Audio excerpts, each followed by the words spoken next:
Thank you, Mr. Chairman. I got to say something real quick, Mr. Jacobs, in reference to Ms. Brownlee's question where you said that there's some legacy systems that are impeding your ability to contact people. You can literally buy a Commodore 64 and have dial-up internet to send an email. So that is a horrible excuse.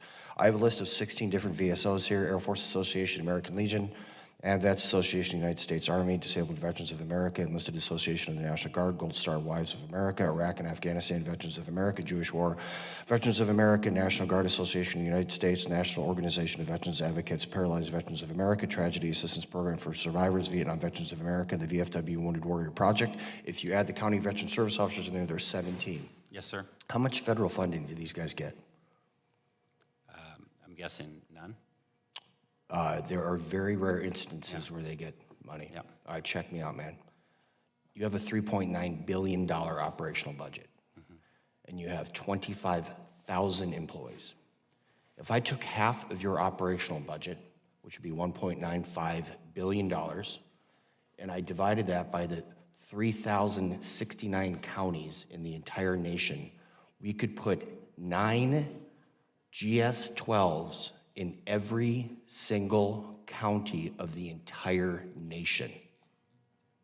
So I don't know why you have all this money if you're depending on these people to do the preponderance of your work.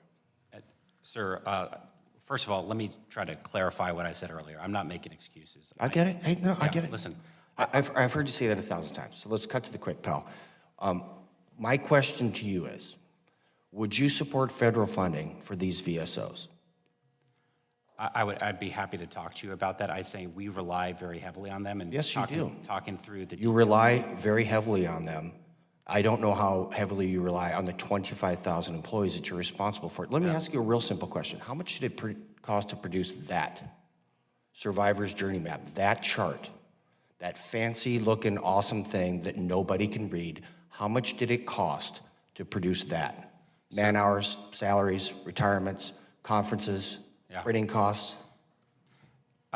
Sir, I'd be happy to provide that to you. What I would tell you is we're delivering more benefits to more survivors. We had an 18.5% increase in the number of new DIC survivors benefits that we delivered last year. We delivered 17.5% more dependent educational assistance benefits. Sir, I read your written testimony in detail, and it is lacking. Because you have, again, a $3.9 billion operational budget.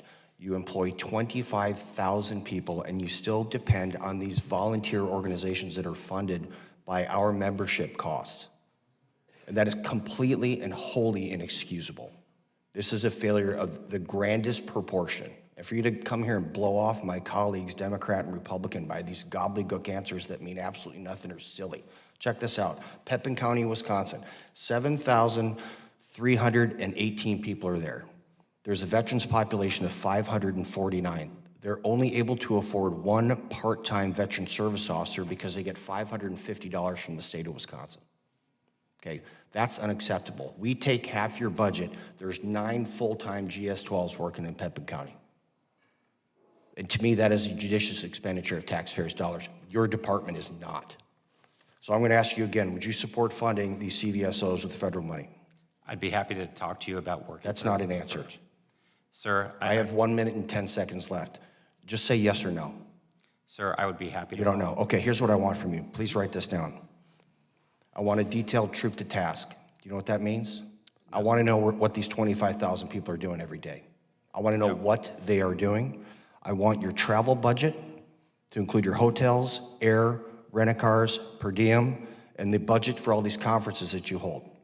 And I want an itemized list of all those things because you are absolutely blowing money in a way that is not commiserate with helping our veterans in the most efficient manner. You cannot argue that. Sir, because you've said that 50 times today. Sir, we need more. We need to do better. Better. Sir, I would have to respectfully disagree. Okay, respectfully disagree, but what I just stated was a fact. For the last 3 years in a row, we have delivered more benefits to more veterans and survivors than ever before. And then why did you say that you have to do better 1,000 times? I can pull your testimony because it's recorded. We wake up every day, and the most dangerous words in any large organization is, that's the way it's always been done. We're not accepting that as an answer. I understand What that. we've identified is there is an Sir, unmet need my among time has survivors. expired. I want the answers to those questions that I gave to you because I chair the subcommittee that's responsible for the Transition Assistance Program and for these educational benefits. And you will be in front of my subcommittee answering these questions. Is that clear, sir? Yes, sir. Thank you very much. I yield back.